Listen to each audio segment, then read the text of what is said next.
अस्सलाम वालेकुम बच्चों, आज हम डिस्कस करेंगे ट्रांजिस्टर एज वोल्टेज एम्पलीफायर। जिन्हें हम ये डिस्कस करें ट्रांजिस्टर यानी कि सिग्नल को कैसे एम्पलीफाई करता है। इससे पहले जो ट्रांजिस्टर की अभी कॉन्फ़िगरेशन क्या है ये हम ऑलरेडी क्लास में डिस्कस कर चुके हैं। यानी इस वक्त ये ट्रांजिस्टर है एन पी एन ट्रांजिस्टर, यानी कि ये है एन टाइप, पी टाइप और यहाँ पर एन टाइप। यानी इसका इमिटर है N type, base P type और कलेक्टर भी एन टाइप है। और इस वक्त इसकी जो कॉन्फ़िगरेशन है वो कॉमन इमिटर कॉन्फ़िगरेशन। ये कॉमन इमिटर कॉन्फ़िगरेशन हम ऑलरेडी क्लास में डिस्कस कर चुके हैं। और फिर ये जो ग्राफ आपको नज़र आ रहे हैं ये भी हम क्लास में डिस्कस कर चुके हैं। ये ग्राफ किसके बिटवीन है? Collector current versus VCE। यानी कि कलेक्टर करंट, यहाँ पर जो करंट कलेक्ट होता है ये वर्टिकल एक्सिस पे और हॉरिजॉन्टल एक्सिस में VCE यानी कि कलेक्टर और इमिटर के दरमियान जो वोल्टेज NPN ट्रांजिस्टर जंक्शंस में ड्रॉप होती है इस वोल्टेज के अगेंस्ट और इस करंट के इस वोल्टेज के अगेंस्ट हमने ग्राफ प्लॉट किए। और डिफरेंट बेस करंट के ऊपर यानी कि बेस करंट यहाँ पर IB = 0 के ऊपर आपको ये ग्राफ मिलता है। फिर हम IB करंट जब कुछ इंक्रीज करते हैं, लेट्स सपोज 5 माइक्रो एम्पियर, तो फिर IB1 यानी कि IB1 IB से ज़्यादा करंट है। फिर इस तरह बेस करंट को हम इंक्रीज करते जाएंगे तो ये ग्राफ इस तरह बनते जाएंगे। यानी यहाँ पर IB1 करंट इससे ज़्यादा है और IB2 करंट IB1 से ज़्यादा है, IB3 करंट IB2 से, और ये उससे ज़्यादा है, ये उससे ज़्यादा है। यानी कि बेस करंट को हम इंक्रीज करते जाएंगे और हमारे पास ये ग्राफ आते जाएंगे। तो ये ग्राफ भी हम ऑलरेडी क्लास में डिस्कस कर चुके हैं। तो अब इस टॉपिक में पर्टिकुलर हम क्या डिस्कस करने जा रहे हैं, इस टॉपिक में हम जस्ट इसकी एम्प्लीकेशन देखना चाह रहे हैं कि ये जो कॉम्बिनेशन है यानी कॉमन इमिटर कॉन्फ़िगरेशन में NPN ट्रांजिस्टर है ये कैसे सिग्नल को यानी इनपुट सिग्नल को कैसे एम्पलीफाई करता है। और इन ग्राफ में ये लोड लाइन क्या है, लोड लाइन हमने डिस्कस नहीं की थी, इसको कहते हैं लोड लाइन, इसको हम डिस्कस करेंगे लोड लाइन। अब हम इसकी तरफ आते हैं। ये मैं पोर्शन में यहाँ पर जो इनपुट और आउटपुट जो ड्रा की हुई थी उसको मैंने मिटा दिया है। अब हम जस्ट थोड़ा सा डिस्कस कर लेते हैं इसकी कॉन्फ़िगरेशन को। जैसे कि आपको पहले बताया ये NPN ट्रांजिस्टर है यानी emitter N type, base P type और कलेक्टर भी N टाइप। यहाँ पर दो लूप बन रहे हैं, एक लूप को 1 कह देते हैं, लूप नंबर 1, ये लूप नंबर 2। यानी कि ये जो VBB है यानी कि बेस को जो वोल्टेज अप्लाई की हुई है और ये VCC जो कलेक्टर को वोल्टेज अप्लाई की हुई है।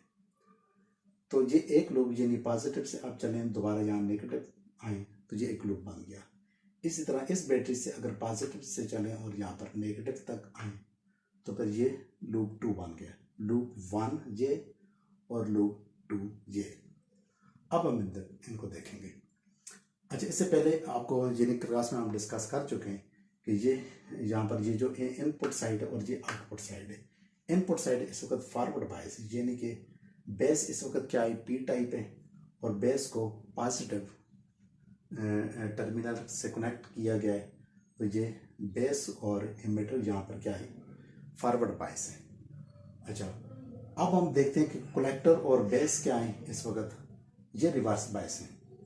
जिनके कलेक्टर N टाइप है और इसको पॉजिटिव दिया गया है और बेस यानी कि इसकी निस्बत बेस की ये जो वोल्टेज होगी इसकी निस्बत ये कम होगी।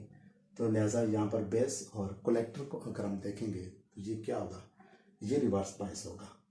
यानी कि ये फॉरवर्ड बायस है और यहाँ पर ये रिवर्स बायस है। अच्छा, अब हम अप्लाई करते हैं Kirchhoff's voltage law in loop 1। KVL mean Kirchhoff's voltage law in loop 1 apply करते हैं। यानी कि हम यहाँ से चलते हैं, ये बैटरी वोल्टेज सप्लाई कर रही है, इसको हम एक तरफ लिखेंगे VBB = अब ये वोल्टेज यहाँ पर ड्रॉप होगी, ये रजिस्टर है RB यानी कि बेस के साथ जो रजिस्टर कनेक्टेड है। IB करंट इससे जब पास करेगा ओम लॉ के मुताबिक IB × RB वोल्टेज ड्रॉप होगी, तो IB × RB प्लस ये कौन सी वोल्टेज है, ये वोल्टेज बेस और इमिटर के दरमियान वोल्टेज, यानी कि इस लूप में यानी कि वोल्टेज यहाँ पर ये वोल्टेज यहाँ भी ड्रॉप होगी और फिर यहाँ बेस इमिटर जंक्शन के दरमियान जो वोल्टेज ड्रॉप होगी VBE वोल्टेज होगी, बेस इमिटर जंक्शन के दरमियान ड्रॉप होने वाली वोल्टेज। अब हम यहाँ पर IB को एक तरफ करेंगे और R को यहाँ डिवाइड कर देंगे, इसको दूसरी तरफ ले जाएंगे तो हमारे पास ये इक्वेशन आ जाएगी, इक्वेशन नंबर 1। अब हम लूप 2 को देखते हैं, यानी कि जो आउटपुट की साइड पे loop Kirchhoff's voltage law loop 2 के ऊपर अप्लाई करते हैं। तो अब ये क्या बनेगा, यानी कि इस वोल्टेज सोर्स को आप देखें VCC इज इक्वल टू ये वोल्टेज, यानी यहाँ से आपने पॉजिटिव से नेगेटिव तक आना है, ये वोल्टेज यहाँ पर ड्रॉप हो रही है IC इंटू RC, इस रेजिस्टेंस के अक्रॉस जो वोल्टेज ड्रॉप होगी plus voltage drop across C and E, यानी कलेक्टर और इमिटर के दरमियान जो वोल्टेज ड्रॉप होगी VCE प्लस VCE, यानी ये वोल्टेज यहाँ पर ड्रॉप होगी और प्लस यहाँ पर ड्रॉप होगी, तो लिहाजा ये voltage is equal to this plus this. अब हमें यहाँ पर 2 इक्वेशन चाहिए, एक मुझे VCE की फॉर्म में चाहिए, इसको मैं इस तरफ ले गया हूँ और इसको इस तरफ, यानी कि इसको दूसरी तरफ ले गया हूँ, तो लिहाजा VCE की फॉर्म में इसको इस तरह लिख सकता हूँ। और फिर एक और इक्वेशन चाहिए मुझे IC की फॉर्म में, यानी कि इसको दूसरी तरफ ले जाएं और RC को डिवाइड कर दें, तो फिर IC is equal to VCC minus VCE over RC। अब हमने ये रिजल्ट लिखे इक्वेशन 1, 2, 3, ये हमारे काम आएगी आगे इसको लोड लाइन को स्टडी करने के लिए, और यानी कि ये ट्रांजिस्टर सिग्नल को कैसे एम्पलीफाई करेगा इसके लिए हमें ज़रूरत पड़ेगी। तो ये लोड लाइन क्या है, इसका ये कौन सा पॉइंट है और ये कौन सा पॉइंट है, ये इन दो पॉइंट्स को आपस में जोड़ रही है, तो ये एक लाइन है लोड लाइन। लेकिन अब ये कौन सा पॉइंट है, यानी कि इस पॉइंट के ऊपर अगर हम देखें कि फर्ज कर लीजिए एक्स एक्सेस है, तो एक्स एक्सेस के ऊपर जो भी पॉइंट होगा वहाँ पर वाई क्या होगा, 0 होगा। इसी तरह जो वाई एक्सेस के ऊपर जो पॉइंट होगा उसमें एक्स 0 होगा। तो यहाँ पर एक्स एक्सेस के ऊपर VCE है, तो यहाँ पर वाई 0 होगा, यानी कि वाई एक्सेस पे क्या है IC यहाँ पर 0 होगा।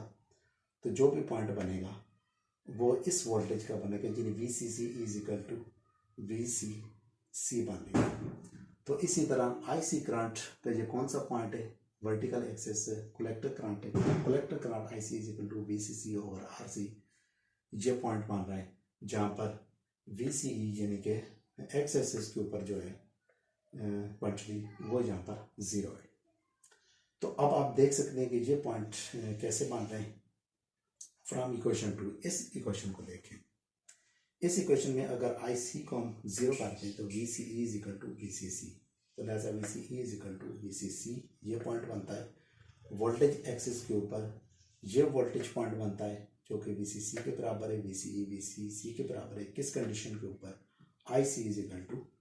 तो इसी तरह अब इक्वेशन 3 में देखें कि इक्वेशन 3 यानी कि अब वर्टिकल हमने पॉइंट देखना है कि कलेक्टर करंट मैक्सिमम कहाँ पर होगा, जहाँ पर ये वोल्टेज VCE 0 होगी। जिन्हें कलेक्टर करंट हम मैक्सिमम देखना चाह रहे हैं, मैक्सिमम कौन सा करंट होगा, VCC में से VCE कुछ माइनस हो रही है, तो लिहाजा अगर इसको 0 कर दिया जाए तो ये मैक्सिमम वैल्यू आ जाएगी।